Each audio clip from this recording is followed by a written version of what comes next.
90 দিনের মধ্যে ভাঙতে হবে রাজধানীর হাতিরঝিলে বিজিএমএ ভবন। হাইকোর্টের রায় আপিল বিভাগেও বহাল, রিভিউ আবেদন খারিজ।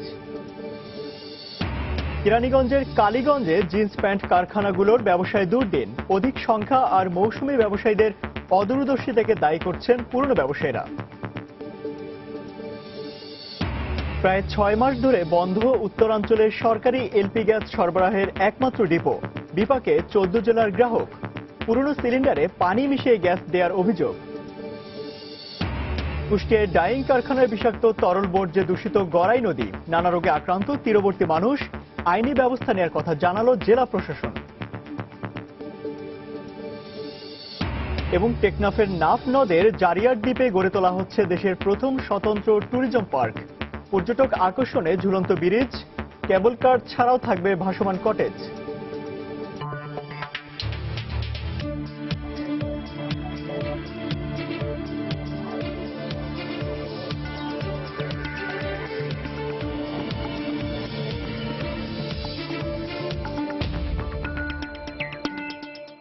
দেখছিলেন শিরোনাম। আমন্ত্রণ জানাচ্ছি দেশ ও দেশের বাইরে অর্থ বাণিজ্যের নানা খবর নিয়ে আমাদের নিয়মিত আয়োজন সময় বাণিজ্যে।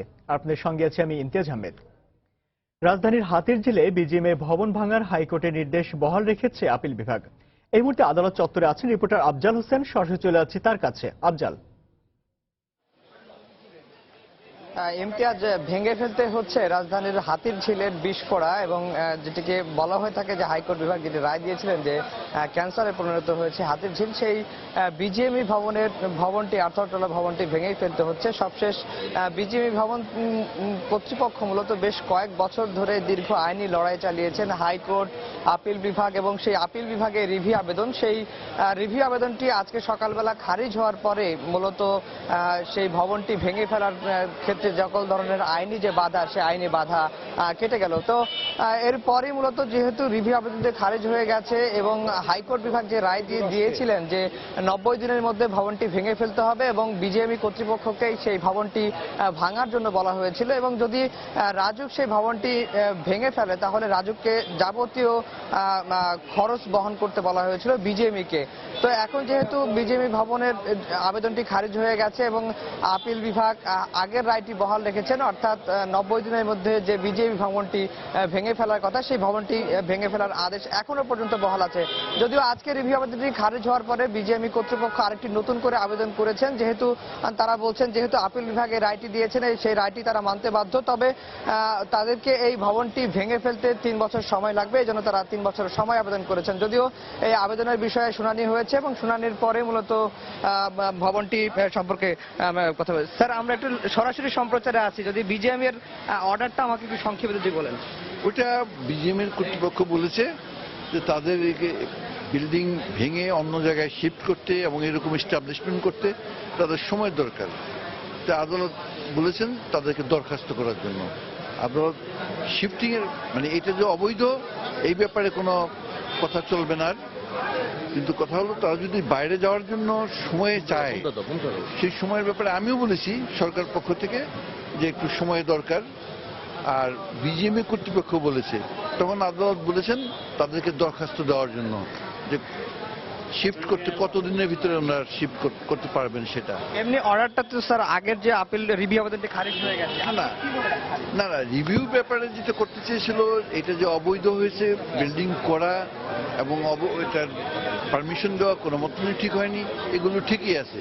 এখন প্রশ্ন হলো যে শিফট করার ব্যাপারে বা ভাঙার ব্যাপারে কতদিন সময় দেওয়া হবে। এই ব্যাপারে আদালত বিজিএমই কর্তৃপক্ষকে বলেছে দরখাস্ত দেওয়ার জন্য। তারা দরখাস্ত দিলে এই ব্যাপারে কতদিন সময় দিবেন এটা বিবেচনা করবেন। এখন মূলত অ্যাটর্নি জেনারেল যেটি আমাদেরকে জানিয়েছেন যে বিজিএমই ভবনটি ভাঙার ক্ষেত্রে যে বিজিএমই কর্তৃপক্ষ যত আইনি লড়াই ছিল সেই আইনি লড়াইটি শেষ হয়ে গেছে। এখন কবে নাগাদ বিজিএমই ভবনটি ভাঙা হবে সেই মূলত সেটিকে কেন্দ্র করে বিজিএমই কর্তৃপক্ষ একটি আবেদন করতে বলেছেন আপিল বিভাগ। সেই আবেদনটি যদি বিজিএমই কর্তৃপক্ষ করে তাহলে মূলত এই বিজিএমটি কতদিনের মধ্যে ভাঙবে সে বিষয়ে সিদ্ধান্ত দিবেন আপিল বিভাগ। তো এই ছিল আসলে বিজিএমই ভবন ভাঙার বিষয়ে আপিল বিভাগের সবশেষ খবর। ইমতিয়াজ। রাজধানী হাতিরঝিলে বিজিএমএ ভবন ভাঙার হাইকোর্টের নির্দেশ বহাল রেখেছে আপিল বিভাগ। আর সেই খবর জানাতে হাইকোর্ট চত্বর থেকে আমাদের সঙ্গে যোগ দিয়েছিলেন সহকর্মী আফজাল হোসেন। চলে যাচ্ছি পরের খবরে। বিশ্বের অন্যতম পোশাক রপ্তানিকারক দেশ বাংলাদেশের অভ্যন্তরীণ পোশাকের বাজারও একেবারে ছোট নয়। আর এই বাজারের জিন্স প্যান্টের চাহিদার প্রায় ৮০% সরবরাহ করা হয় কেরানীগঞ্জের কালীগঞ্জের গার্মেন্টস কারখানাগুলো থেকে। দীর্ঘদিন ধরে রমরমা ব্যবসা চললেও বর্তমানে এখানকার ব্যবসায় দুর্দিন চলছে বলে জানান ব্যবসায়ীরা। এজন্য কারখানার সংখ্যা বেড়ে যাওয়া ও মৌসুমী ব্যবসায়ীদের অদূরদর্শিতাকে দায়ী করছেন পূর্ণ ব্যবসায়ীরা। তানিম মেহেদি রিপোর্ট, ক্যামেরায় ছিলেন বাবুল শাহিন। 90-এর দশক থেকে বুড়িগঙ্গার তীর ঘেঁষে গড়ে ওঠা দক্ষিণ কেরানীগঞ্জের কালীগঞ্জ খেজুরতলা এলাকায় বর্তমানে ৩,০০০-এরও বেশি পোশাক কারখানা রয়েছে। ব্যবসায়ীরা জানান দেশের অভ্যন্তরীণ চাহিদার প্রায় ৮০% জিন্স প্যান্টই তৈরি হয় এসব কারখানায়। স্থানীয় শোরুমের মাধ্যমে এসব পোশাক রাজধানী সহ দেশের বিভিন্ন মার্কেটে পৌঁছে যায়। নিজের খরচটা আমি নিজে চালাচ্ছি, আমার বাবা মার প্রেশারটা একটু কম পড়ছে আমার খরচটা চালাতে, বাবা মাকে একটু হেল্প করতেছি, ওনাদের চলতে সুবিধা হচ্ছে। এই আমার ভাই বোনদের আমি পড়াশোনা শিখাতে পারছি। 4 বছর আগে হয়তো সংসারে কোনো অভাব আছে, অনেক কিছু ধরনের সমস্যা আছে, কিন্তু এখন আমাদের সেই সমস্যাটা নেই। কাজের মাধ্যমে আমরা চাকরি করি, ভাই বোন চাকরি করে মিলে আমাদের পরিবার আগের থেকে অনেক ভালো। কিন্তু গত কয়েক বছর ধরে অপরিকল্পিতভাবে কারখানা গড়ে ওঠা সহ বিভিন্ন কারণে ব্যবসায় মন্দাভাব নেমে এসেছে বলে জানান ব্যবসায়ীরা। আগের সিজন অনেক পাওয়া যেত, শীতের সিজন, রোজার সিজন, কোরবানির সিজন, পূজার সিজন, কিন্তু এখন আর একটা সিজন, রোজার সিজন পাওয়া যায়। আগের মতো কাস্টমার আমরা তেমন পাচ্ছি না। আর সমস্যাগুলো হওয়ার কারণ হচ্ছে যেমন বিভিন্ন ইন্ডিয়ান মাল, বাইরের মাল, ফরেন মালগুলো ঢুকে দিতেছে, যার কারণে আমাদের ঘন্টা কোনো মানে এটার মূল্যায়ন পাইতেছি না। স্থানীয় ব্যবসায়ী নেতাদের দাবি কেরানীগঞ্জের পোশাকের বাজার মৌসুম নির্ভর হয়, বর্তমানে বেচা বিক্রি কিছুটা কম। এখন তো আমাদের গড় সিজন, আমরা হলো সিজনাল ব্যবসা করি। সাধারণত রমজান মাস আসলে আমাদের মালটা সম্পূর্ণ বিক্রি হয়ে যায়, আর এমনি গড় সিজনে আমরা মালটা তৈরি করে জমায় রাখি। টোটালি আমরা এখানে হোলসেল ব্যবসা করি, তো এখানে সিজনাল ব্যবসা, অতএব সিজন টাইম আসলে মালটা চলে যাবো, অতএব এখানে অস্থির হওয়ার কিছু দেখি না আমি। প্রায় 3 দশকের যাত্রায় কেরানীগঞ্জের পোশাক শিল্প অনেক দূর এগিয়েছে এমন কথা তুলে ধরে ব্যবসায়ীরা জানান দেশে শক্তিশালী ব্র্যান্ড তৈরির পাশাপাশি রপ্তানি করা সম্ভব তাদের পোশাক। তানিম মেহেদি, সময় সংবাদ, ঢাকা। প্রায় 6 মাস থেকে বন্ধ রয়েছে বগুড়া সহ উত্তরাঞ্চলের সরকারি এলপি গ্যাস সরবরাহের একমাত্র ডিপো। এতে উত্তরাঞ্চলের 14 জেলার এলপি গ্যাসের গ্রাহকরা চরম বিপাকে পড়েছেন। প্রতিটি সিলিন্ডারের দাম বেড়েছে 100 থেকে 150 টাকা পর্যন্ত।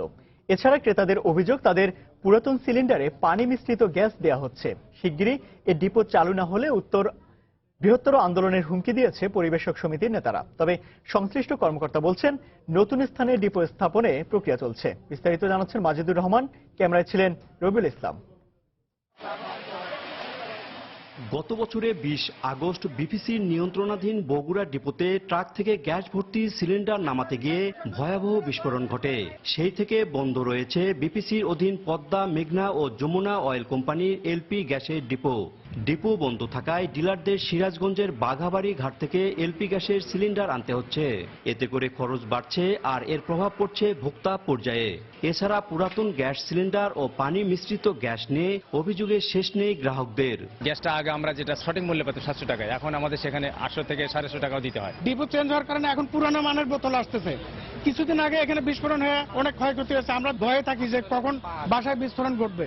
পরিবেশকদের অভিযোগ, শুধুমাত্র পরিবহনে ভাড়া বেশি লাগছে তা নয়, বাঘাবাড়ি ঘাট থেকে যেসব সিলিন্ডার সরবরাহ করা হচ্ছে তা ব্যবহারের অযোগ্য।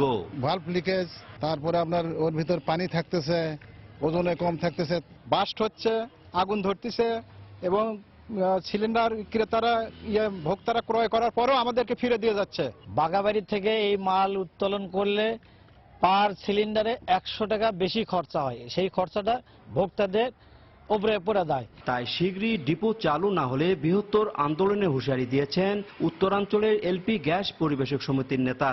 আর সংশ্লিষ্ট কর্মকর্তা বলছেন নতুন ডিপো স্থাপনের প্রস্তাবনা দেওয়া হয়েছে। কোনো কোম্পানি থেকে এই ডিপো চালু করার ব্যাপারে কোনো সিদ্ধান্ত গ্রহণ না হয় তাহলে আমরা অফিস ঘেরাও সহ আমরা মাল লিফটিং বন্ধ রাখবো। এই ডিপো চালু করার ব্যাপারে আমরা নতুন জায়গা দেখেছি এবং খুব সহসাই আমরা আশা করতেছি সেখান থেকে একটা ভালো রেজাল্ট আসবে এবং আমরা ডিপো চালু করতে পারবো। উত্তরাঞ্চলের 16 জেলার মধ্যে রাজশাহী ও সিরাজগঞ্জ বাদে 14 জেলার গ্রাহকরা এলপি গ্যাস সংগ্রহ করে বগুড়া ডিপো থেকে। প্রতি মাসে এই ডিপো থেকে সরকারি পদ্মা, মেঘনা ও যমুনা অয়েল কোম্পানির প্রায় 15,000 সিলিন্ডার সরবরাহ হয়।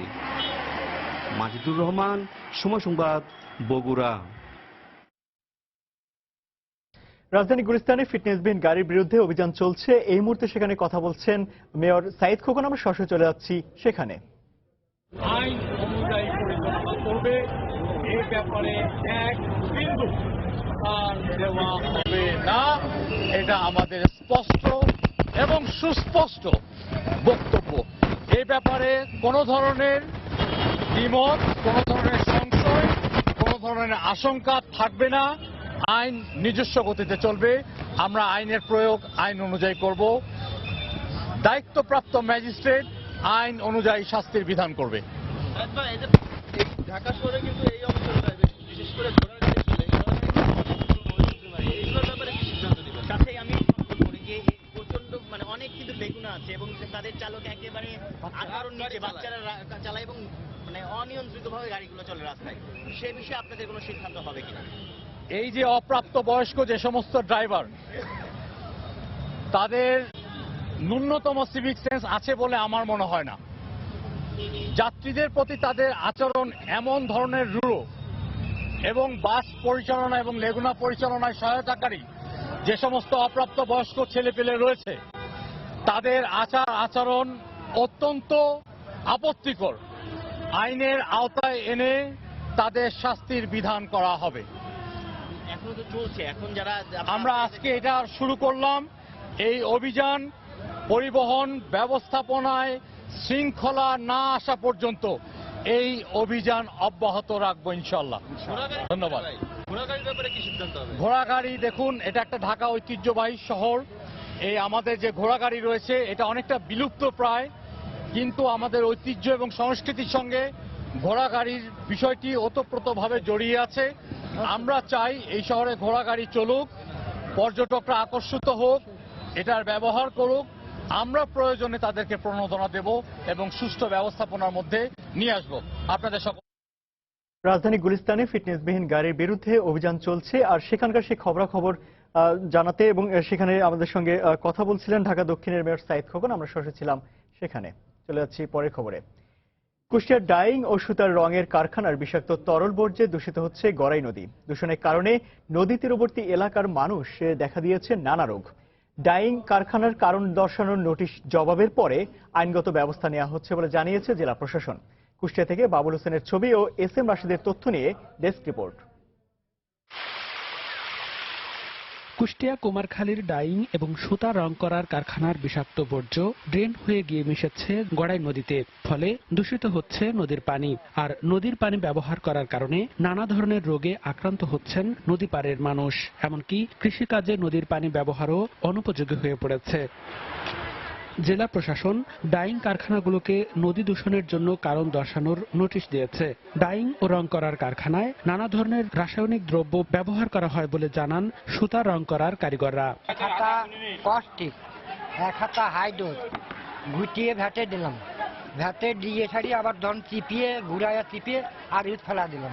ঘুরতেছে রং দেওয়া লাগবে, হাইড্রোজ কস্টিক দিলেই পাকা হয়, ভ্যাটে দিলে পাকা হয়ে যায়। গড়াই নদীর পানি দূষণের কারণে নদী পাড়ের মানুষের শরীরে নানা ধরনের রোগ দেখা দিয়েছে। এমনকি নদীর চরে পানির অভাবে চাষাবাদ ব্যাহত হচ্ছে। গোসল করতে গেলে গায়ে হচ্ছে চুলকানি হয়, এরকম চুলকানি হয় যে সেই চুলকানি সহ্য করা যায় না। ময়লা পানির কারণে কিছু করা যায় না। মাছ মরিও ভাইচি ওঠে, আবার এরকম ডুব দিয়ে কুলি যে করবো তাও পারি না। জেলা প্রশাসক জানান কারণ দর্শানোর নোটিশের জবাব না পেলে আইনগত ব্যবস্থা নেওয়া হবে। ডাই ফ্যাক্টরিগুলা পরিবেশ দূষণ করছে, বিশেষ করে পানির মাধ্যমে গড়াই নদীর পানি দূষিত করছে। তাদেরকে আমরা ইতিমধ্যে কারণ দর্শিয়েছি, সেই কারণ দর্শানোর জবাব পেলে আমরা প্রয়োজনীয় আইনের ব্যবস্থা নেব। কুষ্টিয়ার কুমারখালীতে 3টি বড় ডাইং ও ছোট বড় 300টি সুতা রং করার কারখানা রয়েছে। সময় সংবাদ, কুষ্টিয়া। বগুড়ায় 4 ইন্টার্ন চিকিৎসককে শাস্তি দেওয়ার প্রতিবাদে দ্বিতীয় দিনের মতো কর্মবিরতি পালন করছেন দেশের বিভিন্ন মেডিকেল কলেজ হাসপাতালের ইন্টার্ন চিকিৎসকরা। কর্মবিরতির কারণে আজও কাজে যোগ দেননি ইন্টার্ন চিকিৎসকরা। তবে জরুরি বিভাগ সহ হাসপাতালের সব ইউনিট চালু থাকায় রোগীদের তেমন দুর্ভোগের খবর পাওয়া যায়নি। বগুড়া শহীদ জিয়াউর রহমান মেডিকেল কলেজ হাসপাতালে রোগীর স্বজনকে মারধরের ঘটনায় তদন্ত কমিটির সুপারিশের ভিত্তিতে গত 2 মার্চ 4 ইন্টার্ন চিকিৎসককে 6 মাসের জন্য স্থগিত করে স্বাস্থ্য মন্ত্রণালয়। পরবর্তীতে তাদের বিভিন্ন মেডিকেল কলেজ হাসপাতাল থেকে ইন্টার্নশিপ শেষ করারও নির্দেশ দেওয়া হয়। এরই প্রতিবাদে গতকাল সকাল থেকে কর্মবিরতির ঘোষণা দেন ইন্টার্ন চিকিৎসকরা।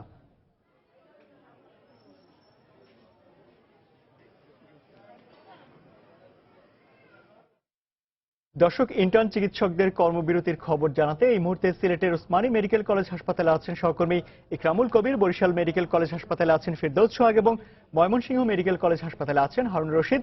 প্রথমে চলে যাচ্ছি ইকরামুল কবিরের কাছে। ইকরাম,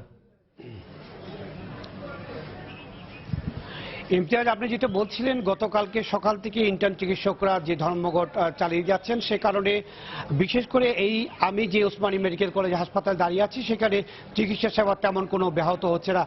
আপনি কি একটু জানিয়ে রাখছি যে ইমতিয়াজের যে 203 জন ইন্টার্ন চিকিৎসক এই হাসপাতালে তাদের MBBS কোর্সের শেষ অবস্থায় এসে প্রশিক্ষণ নিচ্ছেন এবং এই হাসপাতালে এই ইন্টার্ন চিকিৎসক ছাড়াও 190 জন যারা BCS পাস করে সরকারি চিকিৎসক নিয়োগ পেয়ে এই হাসপাতালে চিকিৎসা সেবা দিচ্ছে। এছাড়াও এই হাসপাতালে 600 চিকিৎসক আছে, বিভিন্নভাবে পোস্ট গ্রাজুয়েট সহ অন্যান্য ক্যাটাগরির চিকিৎসকরা আছে যারা চিকিৎসা সেবা দিয়ে থাকে। আপনি দেখতে পাচ্ছেন আমি এখন যে ওয়ার্ডটা দাঁড়িয়ে আছি এটা অর্থোপেডিক্স ওয়ার্ড। এখানে হাত পাও ভাঙ্গা বা এই ধরনের রুগীরা এখানকার অবস্থা। মূল ওয়ার্ডের বাইরে এই বারান্দায় যে রুগীরা আছে সেই রুগীরা এখানে চিকিৎসা নিচ্ছে। এই হাসপাতালের পরিচালক একে মাহবুবুল হক ব্রিগেডিয়ার জেনারেল, উনি আমাকে যেটা বলেছেন সেটা হচ্ছে গিয়ে এই জরুরি অবস্থায় ইন্টার্ন চিকিৎসক 203 জন যে চিকিৎসকের ধর্মঘট করার কারণে যে একটি শূন্যতা দেখা দিয়েছে, সেই শূন্যতা যাতে কোনো বিঘ্ন না হয়, চিকিৎসা সেবার কোনো বিঘ্ন না হয়, সে কারণে অন্যান্য যারা আছেন রুগী অন্যান্য যারা চিকিৎসক আছে, যারা স্ট্যান্ড বাই চিকিৎসক বা যারা থাকেন তাদেরকে এনে জরুরি চিকিৎসা দেওয়া হয়ে থাকে। এখানে আমি যদি আপনাদের কয়েকজন রুগীর সাথে কথা বলি, আমি ইমতিয়াজ একটু বলতে চাচ্ছি যে আপনি যে এখানে আছেন এই চিকিৎসা ক্ষেত্রে আপনার কোনো সমস্যা হচ্ছে কিনা, ডাক্তাররা দেখতেছে কিনা? জি না, ডাক্তাররা দেখতেছে, চিকিৎসা চলতেছে ভালো, খুব চিকিৎসা আমরা খুব ভালো চিকিৎসা পেতেছি, মোটামুটি ভালো আমরা আরামে আছি। ইমতিয়াজ, আপনারা শুনছিলেন যে এই যে বাইরে ওয়ার্ডের বাইরে বারান্দায় যে রুগীরা আছেন, সেই রুগীরা আমি এর আগেও বেশ কয়েকজন রুগীর সাথে কথা বলেছি। সেই রুগীরা আমাকে বলেছে যে আসলে ইন্টার্ন চিকিৎসকরা যেটা করে থাকেন সেটা আপনাকে একটু জানাচ্ছি। ওনারা নতুন যারা রুগীরা আসেন তাদেরকে রিসিভ করে থাকেন এবং যে কাগজ যে লেখালেখির কাজটা ওনারা করে থাকেন এবং ছাড়পত্র দেওয়ার ক্ষেত্রে ইন্টার্ন চিকিৎসকরা একটা ভূমিকা পালন করে। কিন্তু চিকিৎসা সেবা দেওয়ার ক্ষেত্রে যারা BCS পাস চিকিৎসক রয়েছেন এই হাসপাতালে বা নিয়োগপ্রাপ্ত চিকিৎসক রয়েছেন, ওনারা এই চিকিৎসা সেবা দিয়ে থাকেন। সে কারণে চিকিৎসা সেবার তেমন কোনো ব্যাহত হচ্ছে না। আমরা এই রোগীদের সাথে কথা বলেছি, অন্যান্য চিকিৎসকদের সাথে কথা বলে এটাই জেনেছি। ইমতিয়াজ, এই ছিল সিলেটের ওসমানী মেডিকেল কলেজ হাসপাতাল সহ সিলেটের সর্বশেষ পরিস্থিতি। এবার আমি চলে যাচ্ছি বরিশালের সর্বশেষ পরিস্থিতি জানার জন্য। সেখানে রয়েছেন আমাদের সহকর্মী ফিরদৌস সোহাগ।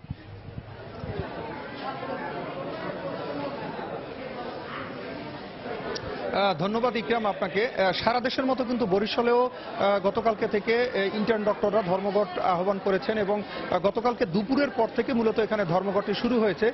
বরিশাল শেরেবাংলা মেডিকেল কলেজ হাসপাতালের যিনি পরিচালক মহোদয় আছেন তিনি আমাদেরকে যেটা জানিয়েছেন যে কালকেও তারা অংশগ্রহণ করেননি, আজকেও কিন্তু তারা অংশগ্রহণ করেননি এবং এই পরিস্থিতিতে রোগীদের সাথে আমরা কথা বলে যেটা জেনেছি যে তারা কিন্তু বলেছেন যে এই ধর্মঘটের কারণে কিন্তু তারা এক ধরনের বিপদগ্রস্ত হয়েছেন এবং দুর্ভোগের মধ্যে আছেন। তবে শেরেবাংলা মেডিকেল কলেজ হাসপাতালের যিনি পরিচালক আছেন তিনি আমাদের সাথে রয়েছেন, আমরা তার কাছ থেকে শুনবো যে আসলে স্যার আমাদেরকে যদি একটু কাইন্ডলি বলেন যে বরিশালে মেডিকেলের যে ধর্মঘট যে চলছে এই পরিস্থিতিতে আপনারা রোগীদেরকে কিভাবে চিকিৎসা করবেন এবং কিভাবে সামাল দিবেন? ধন্যবাদ। আমাদের আসলে মিড লেভেলের ডাক্তারদের পদ আছে 220, এর ভিতরে 159 জন ডাক্তার আছে আর আজকে আমার রোগী আছে 1640 জন। সুতরাং আমার চিকিৎসা দিতে কোনো রকম অসুবিধা হবে না এবং রোগীদের চিকিৎসা পেতেও কোনো ব্যাঘাত হবে না ইনশাল্লাহ।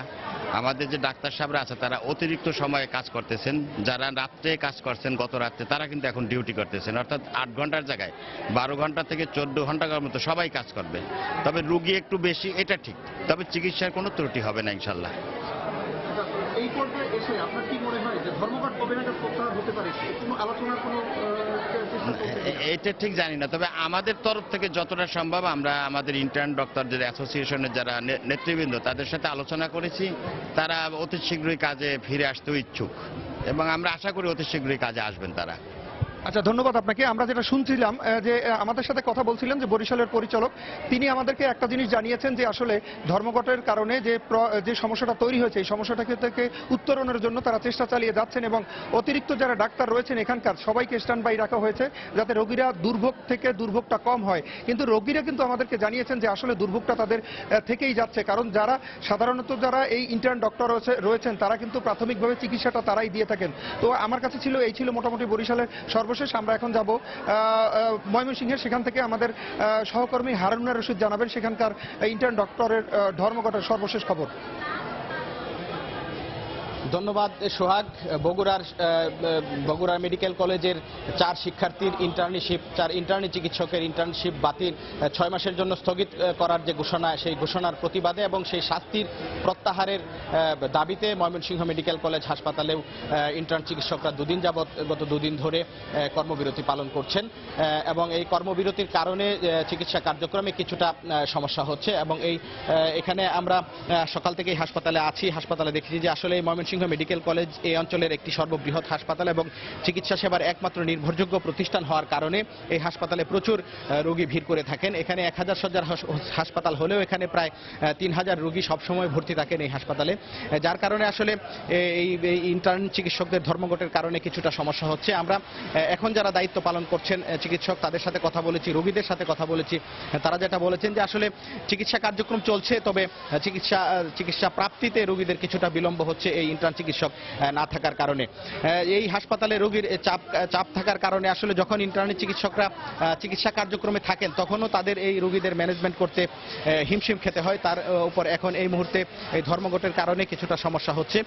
আমি কথা বলেছিলাম ইন্টার্ন চিকিৎসক পরিষদের যে সভাপতি তাওহিদুজ্জামান প্রিন্সের সাথে। সেই তাওহিদুজ্জামান প্রিন্স আমাদের জানিয়েছেন যে তারা দুদিন ধরে কর্মবিরতি পালন করছেন। এই শাস্তি প্রত্যাহার না হওয়া পর্যন্ত তারা আন্দোলন কর্মসূচি চালিয়ে যাবেন এবং আমরা জানতে পেরেছি যে কিছুক্ষণের মধ্যেই ইন্টার্ন চিকিৎসকরা ময়মনসিংহ মেডিকেল কলেজের সামনে তারা একটি মানববন্ধন কর্মসূচি করবে এবং সেই মানববন্ধন কর্মসূচি থেকে তারা পরবর্তী যে কর্মসূচি সেটি ঘোষণা করবেন। তো এই ছিল আসলে আমার কাছে ময়মনসিংহ মেডিকেল কলেজ হাসপাতাল থেকে ইন্টার্ন চিকিৎসকদের কর্মবিরতির সর্বশেষ খবর। ইমতিয়াজ। দর্শক, দেশের বিভিন্ন মেডিকেল কলেজ হাসপাতালে কর্মবিরতি পালন করছেন ইন্টার্ন চিকিৎসকরা। সে খবরাখবর জানাতে সিলেটের ওসমানী মেডিকেল কলেজ থেকে সহকর্মী ইকরামুল কবির, বরিশাল মেডিকেল কলেজ হাসপাতাল থেকে ফিরদৌস সোহাগ এবং ময়মনসিংহ মেডিকেল কলেজ হাসপাতাল থেকে হারুনুর রশিদ যোগ দিয়েছিলেন আমাদের সঙ্গে। চলে যাচ্ছি পরের খবরে। এনবিআর চেয়ারম্যান নজিবুর রহমান বলেছেন, বিশেষ ট্রাইব্যুনাল গঠন করে কর ফাঁকির মামলা নিষ্পত্তি করা যায় কিনা এ বিষয়ে আইনজীবীদের সাথে পরামর্শ করে সিদ্ধান্ত নেওয়া হবে। রাজধানী এফডিসিতে আয়কর ব্যবস্থাপনা নিয়ে ডিবেট ফর ডেমোক্রেসির উদ্যোগে অনুষ্ঠিত ছায়া সংসদে প্রধান অতিথির বক্তব্যে এনবিআর চেয়ারম্যান একথা বলেন। ছায়া সংসদের বিরোধী দলের দাবির প্রেক্ষিতে এনবিআর চেয়ারম্যান একথা বলেন। তিনি আরো বলেন, রাজস্ব প্রশাসনকে জনবান্ধব করতে আয়কর, শুল্ক ও ভ্যাট আইনে আমূল পরিবর্তন করা হচ্ছে। ডিবেটে সরকারি দল হিসেবে ইস্ট ওয়েস্ট ও বিরোধী দল হিসেবে অংশগ্রহণ করে প্রাইম ইউনিভার্সিটি। বিতর্কে অংশ নিয়ে বিরোধী দল বলে, সরকার নতুন করদাতা সৃষ্টি ও দুর্নীতিমুক্ত রাজস্ব প্রশাসন না গড়ে রাজস্ব লক্ষ্যমাত্রা অর্জনে এনবিআরকে পুলিশি ভূমিকায় নামিয়েছে। আদালতে ঝুলে থাকা 18,000 মামলা নিষ্পত্তিতে নজর দেওয়া হচ্ছে না। যুক্তি খণ্ডন করে সরকারি দল জানায়, দুর্নীতিবাজ কর্মকর্তাদের বিরুদ্ধে ব্যবস্থা নেওয়ার পাশাপাশি জনবান্ধব আয়কর ব্যবস্থা গড়তে ডাটা ব্যাংক, অনলাইন পেমেন্ট, রাজস্ব সংলাপ সহ নানা উদ্যোগ নেওয়া হয়েছে। প্রতিযোগিতায় সরকারি দল ইস্ট ওয়েস্ট ইউনিভার্সিটি বিজয়ী হয়।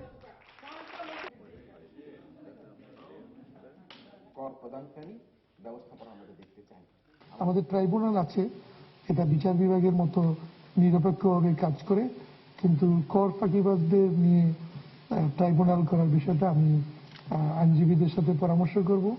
আমাদের গোয়েন্দা বিভাগগুলা সেই কাজ করছে, কিন্তু এখানে আইনগত একটা যদি ফোরাম তৈরি করা যায়, আমার মনে হয় বাংলাদেশের মতো দেশে যে অভ্যন্তরীণ সম্পদ সংগ্রহের গতি আরো বাড়বে। দেশে প্রথমবারের মতো চলতি অর্থ বছরে এডিপির লক্ষ্যমাত্রা পুরোপুরি অর্জিত হয়েছে বলে জানিয়েছেন পরিকল্পনা মন্ত্রী আ.হ.ম মুস্তফা কামাল। গতকাল রাজধানী মিরপুরে Bangladesh university of business and technology BUBTর ক্যারিয়ার মেলার উদ্বোধনী অনুষ্ঠান শেষে তিনি একথা বলেন। অ্যানুয়াল ডেভেলপমেন্ট প্রোগ্রামে যে টাকা থাকে, এটা বছরের শেষের দিকে এসে যখন রিভিশন হয় তখন সেখানে অ্যামাউন্ট কমিয়ে দেওয়া হয়। কারণ হলো বাস্তবায়ন সম্ভব হয় না বলে এবারে বাস্তবায়নের পরিমাণ অনেক বেশি, আমাদের এক্সপেকটেশনের চাইতেও বেশি বাস্তবায়ন। সেই কারণে for the first time in the history of Bangladesh যে এডিবির অরিজিনাল যে অ্যালোকেশন ছিল সেই অ্যালোকেশনটাই রিভাইসড এডিবিতে রাখা হয়েছে। আমাদের জিডিপিতে প্রবৃদ্ধি হবে 7.25 থেকে 7.50% পর্যন্ত। পাট শিল্পের বিরুদ্ধে এখনো চলছে দেশি বিদেশি ষড়যন্ত্র, তবে বর্তমান সরকারের চেষ্টায় আবারও ঘুরে দাঁড়াচ্ছে এ খাত। এমন মন্তব্য বস্ত্র ও পাট মন্ত্রী ইমাজ উদ্দিন প্রামাণিকের। গতকাল রাজধানীর হাতিরঝিলে জাতীয় পাট দিবস উপলক্ষে আয়োজিত এক অনুষ্ঠানে এই মন্তব্য করেন তিনি। মন্ত্রী বলেন, পাটকলগুলোর আধুনিকায়নের মাধ্যমে উৎপাদন বাড়ানোর পাশাপাশি রপ্তানির নতুন বাজার তৈরির চেষ্টা করছে সরকার।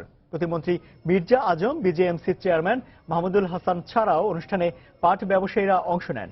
এ সময় সাংস্কৃতিক অনুষ্ঠানের সঙ্গে বিভিন্ন স্লোগানে সাজানো নৌকা র্যালির আয়োজন করে বস্ত্র ও পাট মন্ত্রণালয়।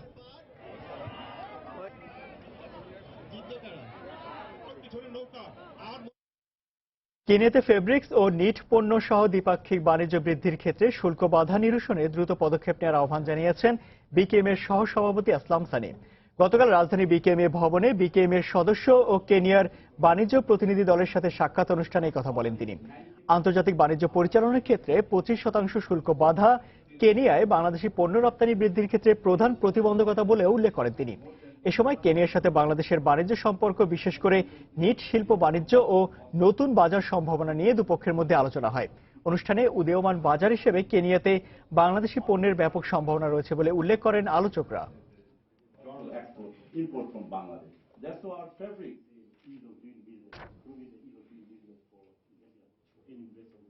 শেষ হলো অষ্টম আন্তর্জাতিক বিআইআইডি এক্সপো 2017। 3 দিনব্যাপী এবারের প্রদর্শনীতে অংশ নেয় চীন, সিঙ্গাপুর, বাংলাদেশ সহ মোট 13টি দেশ। মেলায় আশানুরূপ সাড়া পেয়ে একদিকে যেমন খুশি উদ্যোক্তারা, অন্যদিকে নতুন নতুন পণ্যের সাথে পরিচিত হতে পেরে আনন্দিত আগত দর্শনার্থীরা। আগামীতে আরও বেশি দেশের অংশগ্রহণে মেলা পরিসর বাড়ানো হবে বলে জানায় মেলা কর্তৃপক্ষ।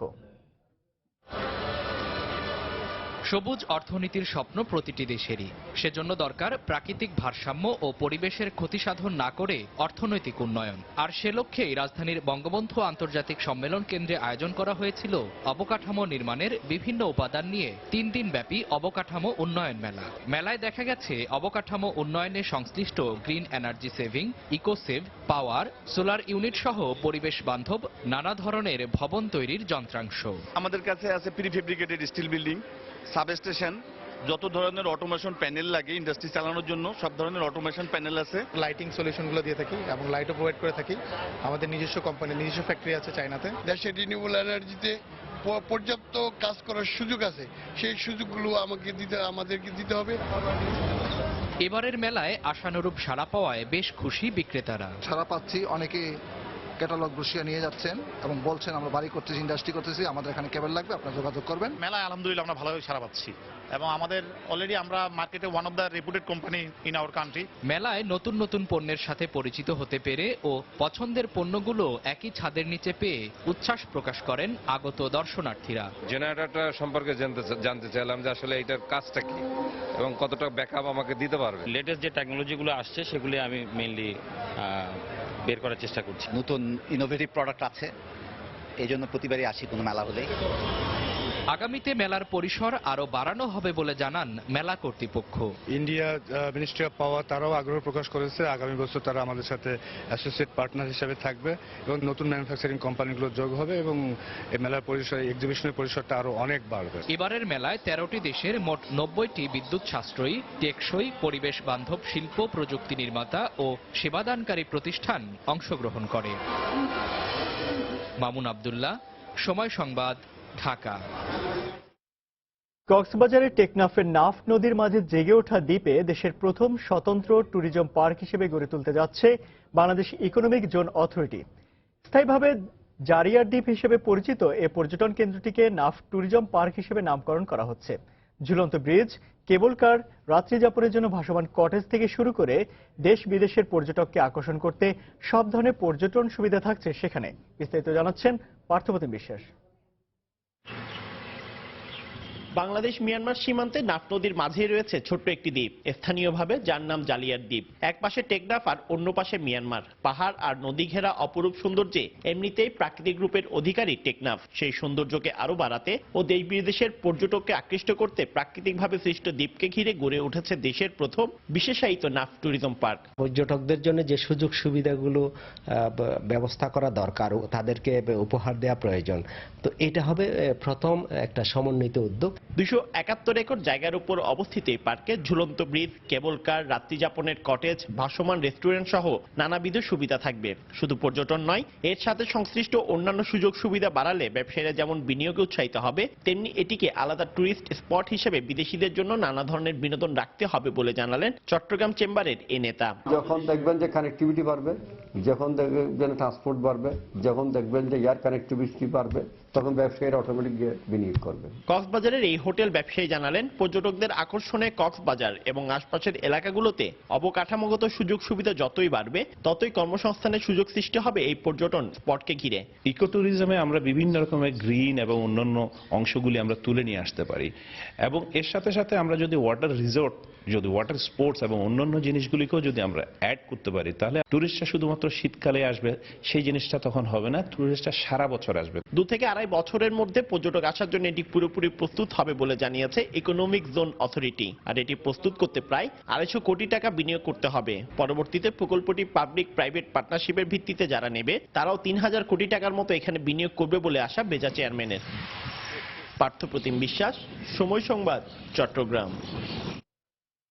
পাবনায় শুরু হয়েছে 5 দিনব্যাপী আবাসন মেলা। গতকাল সন্ধ্যায় বীর মুক্তিযোদ্ধা রফিকুল ইসলাম বকুল পৌর মুক্ত মঞ্চে মেলার উদ্বোধন করেন।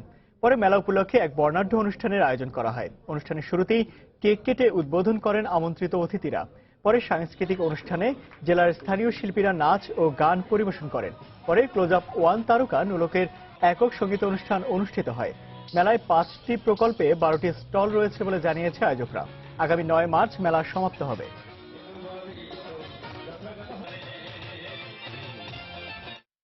কক্সবাজারের ডিলারদের সাথে সোয়ান গ্রুপের একটি মতবিনিময় সভা অনুষ্ঠিত হয়েছে। গতকাল শহরের একটি রেস্টুরেন্টে এই মতবিনিময় সভার আয়োজন করা হয়।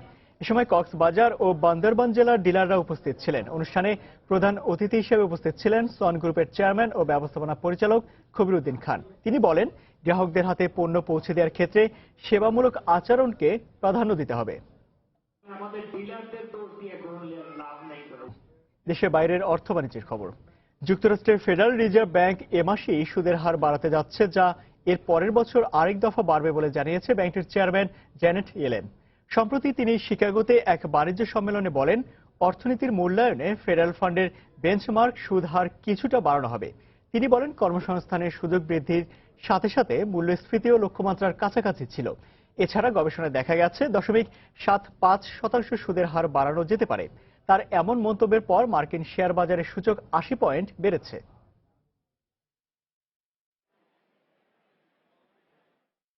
বসন্ত উৎসবে চীনের ব্যবসায়ী প্রতিষ্ঠানগুলোতে কর্মী সংকট দেখা দেয়ায় রোবট নিয়োগের সিদ্ধান্ত নিয়েছে এক হোটেল ব্যবসায়ী। দেশটির সাংহাই অঞ্চলের ডাউনটাউন নামের এক হোটেল মালিকের এ সিদ্ধান্ত নেন। স্থানীয় গণমাধ্যম জানায়, কর্তৃপক্ষের এমন সিদ্ধান্তে ওই হোটেলটির জনপ্রিয়তা এখন অনেক বেড়ে গেছে। রোবটের পরিবেশন করা খাবার খেতে প্রতিদিন হোটেলটিতে ভিড় করছেন অসংখ্য মানুষ। একই সঙ্গে কর্মী সংকটের বিড়ম্বনা থেকেও মুক্তি পেয়েছে হোটেল মালিক। কর্তৃপক্ষ জানায়, হোটেলটিতে 2 ধরনের রোবট রয়েছে। একদল রোবট খাবার পরিবেশন করে, আরেক দল রোবট হোটেলের খালি বারান্দায় হেঁটে বেড়ায়।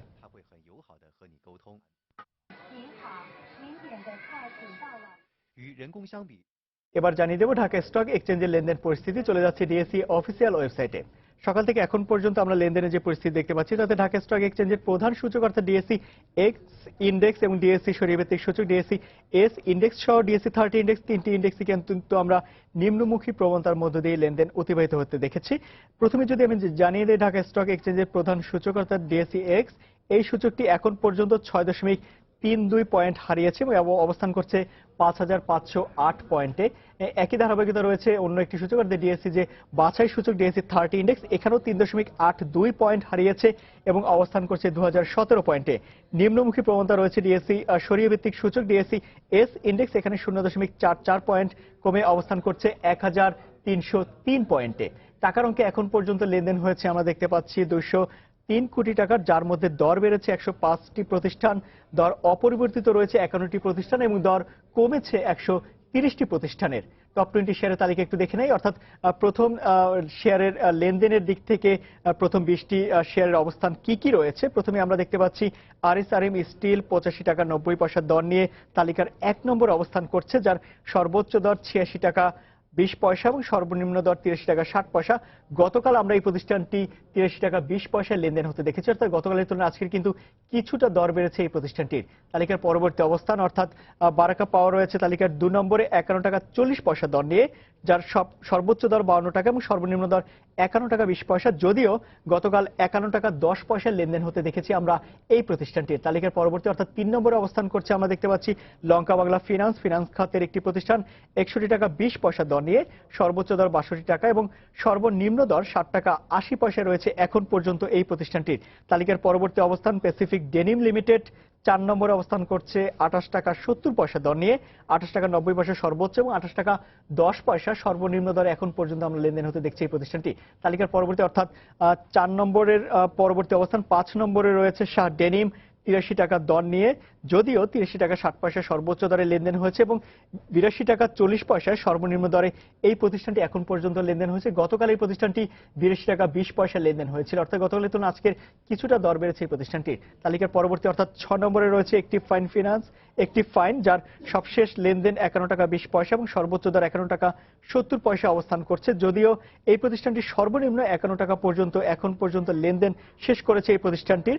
এর পরবর্তী অবস্থান অর্থাৎ 7 নম্বরে রয়েছে ইফাদ অটোস 135 টাকা 20 পয়সা দর নিয়ে, যদিও 136 টাকা 50 পয়সা সর্বোচ্চ দরে লেনদেন শেষ করেছে এই প্রতিষ্ঠানটি এবং 134 টাকা 90 পয়সা সর্বনিম্ন দরে এই প্রতিষ্ঠানটি লেনদেন শেষ করেছে। যদিও গতকাল 134 টাকা 30 পয়সার লেনদেন শেষ করেছিল এই প্রতিষ্ঠানটি। তালিকার পরবর্তী অবস্থান অর্থাৎ 8 নম্বরে রয়েছে ইসলামী ব্যাংক, ব্যাংকিং খাতের একটি প্রতিষ্ঠান, 44 টাকা 10 পয়সা দর নিয়ে, সর্বোচ্চ দর 44 টাকা 50 পয়সা এবং সর্বনিম্ন দর আমরা দেখতে পাচ্ছি এই প্রতিষ্ঠানটিরই 43 টাকা 60 পয়সায় এখন পর্যন্ত লেনদেন শেষ করেছিল। যদিও গতকাল এই প্রতিষ্ঠানটি 44 টাকা 30 পয়সায় লেনদেন শেষ করেছিল এই প্রতিষ্ঠানটির। পরবর্তী অবস্থান বেক্সিমকো 34 টাকা 50 পয়সা দর নিয়ে এবং সর্বোচ্চ দর 34 টাকা অবস্থান করছে এবং সর্বনিম্ন দর 34 টাকা 20 পয়সায় লেনদেন শেষ করেছে প্রতিষ্ঠানটির। 10 নম্বরে রয়েছে কেয়া কসমেটিক্স 16 টাকা 20 পয়সা দর নিয়ে। তো মোটামুটি ঢাকা স্টক এক্সচেঞ্জের টপ 20 শেয়ারের তালিকার প্রথম 10টির অবস্থান জানিয়ে দিচ্ছিলাম। আবারও জানিয়ে দিচ্ছি সময় বাণিজ্যের শিরোনামগুলি। 90 দিনের মধ্যে ভাঙতে হবে রাজধানীর হাতিরঝিলে বিজিএমএ ভবন, আপিল বিভাগে রিভিউ আবেদন খারিজ, ভাঙতে 3 বছর সময় চেয়েছে বিজিএমএ, আদেশ বৃহস্পতিবার। কেরানীগঞ্জের কালীগঞ্জে জিন্স প্যান্ট কারখানাগুলোর দুর্দিন চলছে, অধিক সংখ্যা আর মৌসুমী ব্যবসায়ীদের অদূরদর্শিতাকে দুষছেন পুরনো ব্যবসায়ীরা। প্রায় 6 মাস ধরে বন্ধ উত্তরাঞ্চলের এলপি গ্যাস সরবরাহের একমাত্র সরকারি ডিপো, বিপাকে 14 জেলার গ্রাহক, পুরনো সিলিন্ডারে পানি মিশিয়ে গ্যাস দেওয়ার অভিযোগ। কুষ্টিয়ার ডাইং কারখানার বিষাক্ত তরল বর্জ্যে দূষিত হচ্ছে গড়াই নদী, নানা রোগে আক্রান্ত তীরের মানুষ, আইনি ব্যবস্থা নেওয়ার কথা জানালো জেলা প্রশাসন। এবং টেকনাফের নাফ নদের জারিয়ার দ্বীপে গড়ে তোলা হচ্ছে দেশের প্রথম স্বতন্ত্র ট্যুরিজম পার্ক, পর্যটক আকর্ষণে ঝুলন্ত ব্রিজ, কেবল কার ছাড়াও থাকবে ভাসমান কটেজ। এই ছিল সময় বাণিজ্যে। যে কোনো খবর পেতে ভিজিট করুন সময়নিউজ.tv আর সঙ্গে থাকুন সময়ে।